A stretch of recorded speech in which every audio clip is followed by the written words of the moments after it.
मैं यूसुफ अंसारी। मेरी उम्र 52 साल की है। मैं लखनऊ में एक छोटा सा टेलर का दुकान संभालता हूँ। यहाँ पर मैं कोई बहुत ज़्यादा फेमस इंसान नहीं हूँ या फिर मेरे पास बहुत ज़्यादा पैसा भी नहीं है, लेकिन पिछले 30 सालों से मैं लोगों के लिए कपड़े सिलने का काम कर रहा हूँ। शादी के शेरवानी से लेकर ईद के कपड़े तक, कुर्ता पजामा से लेकर स्कूल के यूनिफॉर्म्स तक मैंने हर तरह के कपड़े की सिलाई की है। मेरी दुकान हर सुबह एग्जैक्टली 9 बजे खुलती है और रात को 9 बजे से पहले मैं अपने दुकान का शटर गिरा देता हूँ, क्योंकि मुझे लेट नाइट काम करना बिल्कुल भी पसंद नहीं है और मैं अपनी ज़िंदगी को कुछ इसी तरीके से, सिंपल तरीके से बिताना चाहता हूँ। उस दिन गुरुवार के रात को जब मैं अपना दुकान बंद करने वाला था, तभी मुझे दरवाजे के बाहर एक दस्तक सुनाई देता है। मैंने दरवाजे को खोला। दरवाजे को खोलने के बाद मुझे दिखाई दिया कि बाहर एक आदमी खड़ा था, सफ़ेद कलर का कुर्ता पहने। उसने अपने सर को भी ढक कर रखा था एक सफ़ेद कलर का स्कार्फ से। अब इससे पहले कि मैं उस आदमी से कुछ पूछता, वो आदमी मेरे से कहने लगा कि मुझे 7 कुर्ते की डिलीवरी चाहिए। मैंने उससे कहा कि आपको आपका डिलीवरी मिल जाएगा, लेकिन सबसे पहले आप ये बताओ कि आपको आपका ऑर्डर कब तक चाहिए। फिर वो आदमी मेरे से कहने लगा कि हर थर्सडे को एग्जैक्टली रात के 12:30 बजे मैं अपना ऑर्डर लेने के लिए आऊँगा। तब मैंने उस आदमी से कहा कि मेरी दुकान तो हर रात को 9 बजे से पहले ही बंद हो जाती है और मैं लेट नाइट काम भी नहीं करता। अब इससे पहले कि मैं कुछ और उससे बोलता, उसने सीधा मेरे टेबल पर एक मोटे कैश का बंडल रख दिया। इससे पहले मुझे मोटे पैसों की कभी भी इतनी लालच नहीं हुई, लेकिन मेरी बेटी का एडमिशन बहुत ही नज़दीक आ रहा था और मुझे पैसों की सख्त ज़रूरत थी। और वो इतने ज़्यादा पैसे थे कि अगर मैं 2-3 महीने भी लगातार काम करता हो तब भी मुझे इतना पैसा नहीं मिल सकता। इसीलिए थोड़ी देर सोचने के बाद मैंने उस आदमी से हाँ कह दिया। मैंने उस आदमी को कहा कि आपको आपका डिलीवरी मिल जाएगा, लेकिन सबसे पहले उसके लिए मुझे आपका मेजरमेंट देना पड़ेगा। तब वो आदमी कहता है कि इसकी कोई ज़रूरत नहीं है। फिर उसके बाद उसने पॉकेट से निकालकर सीधा मेरे हाथ में एक पर्ची थमा दिया।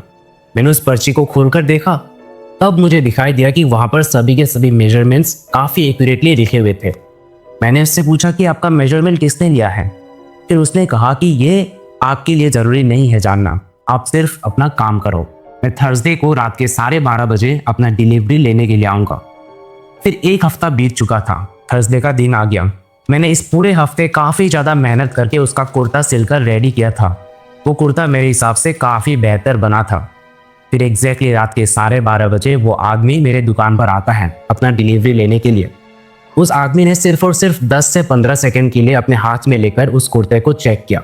उसने कहा कि बहुत बढ़िया बना है और फिर उसने अपना पेमेंट किया और कुर्ते को अपने साथ लेकर गया।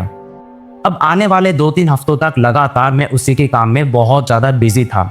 बहुत ज़्यादा मेहनत करके मैं उसके कुर्ते को सिल रहा था और ऐसे करते करते हर थर्सडे को वो रात के 12:30 बजे मेरे दुकान पर आकर कुर्ता अपने साथ लेकर जाता था। लेकिन इन 2-3 हफ्तों में कुछ छोटी छोटी चीज़ें थी जो मेरे लिए बहुत ज़्यादा अजीब था। जैसे कि मैं जब भी उसका कुर्ता सिलकर रेडी करता था और उसको पैकिंग करने वाला होता था, तब उस कुर्ते के अंदर मुझे छोटे छोटे रेत के दाने दिखाई देते थे। तब मैं सोचता था कि मेरी जो दुकान है वो तो रेगिस्तान के पास भी नहीं है, तब ये रेत के दाने आखिर कहाँ से आ रहे हैं। और सिर्फ यही नहीं, जब भी मैं उसका कुर्ता रेडी करता था तब कभी कभार मुझे उसके कपड़े से जलने की महक आती थी और कभी कभार तो मुझे गीली मिट्टी की खुशबू भी आती थी। इन सब के चलते मैं अपने बेचैनी को कंट्रोल नहीं कर पाया और आखिरकार मैंने एक दिन उस आदमी से पूछ ही लिया कि आप ज़रूरत से क्या कुछ ज़्यादा ही ट्रैवल करते हो। वो आदमी मेरे से कहता है कि हाँ, ज़रूरत से कुछ ज़्यादा ही। अब 1 महीना गुजर चुका था।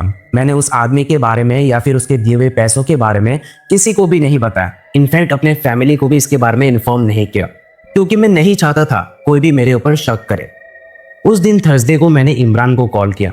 वैसे इमरान वही बंदा था जो कि पिछले कई दिनों से मेरे अंदर रहकर सिलाई का काम सीख रहा था और अक्सर वो दुकान में मेरा हाथ भी बता देता था। उस दिन काम करते करते काफ़ी ज़्यादा लेट हो चुका था और इमरान भी मेरे साथ ठहरा हुआ था। रात के एग्जैक्टली 12:30 बजे एक बार फिर से मुझे दरवाजे पर दस्तक सुनाई देता है। मैं नहीं चाहता था कि इमरान को इस बारे में कुछ भी पता चले, इसीलिए मैंने उसे चुपके से पीछे के दरवाजे से चले जाने को कहा। फिर मैंने फ्रंट का दरवाज़ा धीरे से खोला।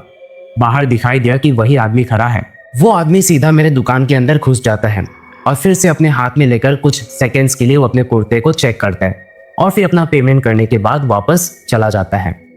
अब यहाँ तक मुझे लग रहा था कि सब कुछ सही है। अगली सुबह मैंने इमरान को कॉल किया लेकिन पता नहीं क्यों उसका फ़ोन स्विच ऑफ आ रहा था। अगले दिन भी मैंने उसका कॉल ट्राई किया, लेकिन तब भी उसका फ़ोन ऑफ दिखा रहा था। ऐसे 3 दिनों तक लगातार मैंने उसे कांटेक्ट करने की कोशिश की, लेकिन उसका कोई खबर नहीं मिल रहा था। फिर 3 दिनों के बाद उसके फैमिली की तरफ से मुझे इन्फॉर्म किया जाता है कि इमरान पिछले 3 दिनों से घर पहुंचा ही नहीं है। उन लोगों ने इस बारे में पुलिस में कंप्लेन भी की, लेकिन इन्वेस्टिगेशन चलाने के बावजूद भी जो इमरान था उसका कोई पता नहीं लग रहा था। अब करीब 1 हफ्ता गुजर चुका था। इमरान की यादें मेरे दिमाग से बिल्कुल भी नहीं जा रही थी। उस दिन मैं दुकान के अंदर साफ सफाई का काम कर रहा था और तभी मुझे टेबल के नीचे एक घड़ी मिली। मैंने उस घड़ी को हाथ में लेकर देखा, तब मुझे मालूम पड़ा कि एक्चुअली में वो इमरान की ही घड़ी थी और वो टूटी हुई कंडीशन में थी। फिर मैंने देखा कि उस घड़ी के ऊपर रेत के दाने बिखरे हुए हैं। ये सब देखने के बाद मैं वाकई में काफी ज्यादा मेंटली डिस्टर्ब हो चुका था। अब उस दिन थर्सडे की रात को जब वो आदमी दोबारा मेरे दुकान पर आता है, तब मैंने आखिरकार बहुत ज्यादा साहस करके उस आदमी से पूछ ही लिया। मैंने उससे पूछा कि आप कौन हो? फिर वो आदमी कहता है कि मैं तो आपका कस्टमर हूँ। फिर मैंने उससे पूछा कि फिर आपके जाने के बाद मेरी दुकान में इतनी अजीबोगरीब चीजें क्यों होती है? फिर वो आदमी धीरे से कहता है, क्या मैंने आपको कभी कोई नुकसान पहुंचाया? नहीं ना, तो आप अपना काम कंटिन्यू क्यों नहीं करते? अब इसके बाद मेरे पास जवाब देने के लिए कोई लफ्ज नहीं बचा था, इसलिए मैं बिल्कुल चुप हो गया। उस रात को मुझे बिल्कुल भी नींद नहीं आ रही थी। मेरे दिमाग में बस उसी कस्टमर का चेहरा, उसके दिए हुए पैसे, वो रेत के दाने और फिर इमरान का गायब हो जाना, यही सब बातें घूम रही थी। मैं बहुत ज़्यादा वाकई में डिस्टर्ब हो चुका था। मेरे लिए ये सब बर्दाश्त कर पाना बहुत ज़्यादा मुश्किल हो रहा था, तो इसीलिए मैंने एक प्लान बनाया। करीब 1 हफ्ता फिर से गुजर चुका था काम करते करते। तो उस थर्सडे को मैंने डिसाइड किया कि जब भी वो आदमी मेरे दुकान पर कुर्ता लेने के लिए आएगा, तब चुपके से मैं उसके कुर्ते के अंदर एक जीपीएस ट्रैकर लगा दूंगा। अगर वो एक नॉर्मल इंसान है तो डेफिनेटली मुझे उसके लोकेशन का पता लग जाएगा। और फिर प्लान के अकॉर्डिंग मैंने बिल्कुल वैसा ही किया। रात के एग्जैक्टली 12:30 बजे जब वो आदमी मेरे दुकान पर आता है, तब डिलीवरी लेते समय मैंने उसके कुर्ते के अंदर चुपके से एक जीपीएस ट्रैकर लगा दिया। और फिर वो आदमी जब कुर्ता लेकर वापस अपने रास्ते पर चला गया, तब पीछे से मैंने ट्रैकिंग ऐप को ओपन करके उसको ट्रैक करने की कोशिश की। मैं उसका लोकेशन पता करने की कोशिश कर रहा था।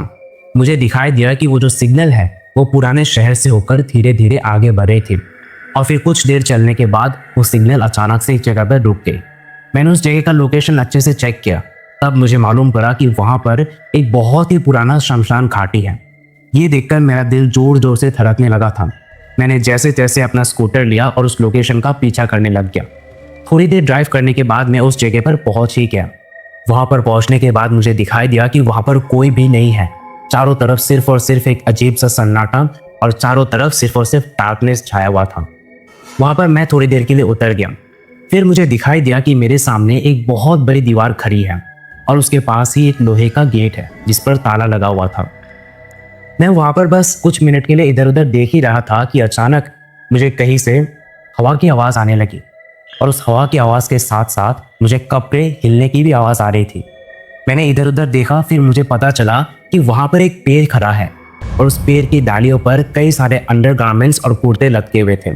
जब मैंने कुर्ते को ध्यान से देखा, तब मुझे मालूम पड़ा कि एक्चुअली में वो वही कुर्ते थे जो कि इतने हफ्तों से मैं उस आदमी के लिए सिलाई कर रहा था। फिर थोड़ी देर बाद ही अचानक सब कुछ शांत हो जाता है।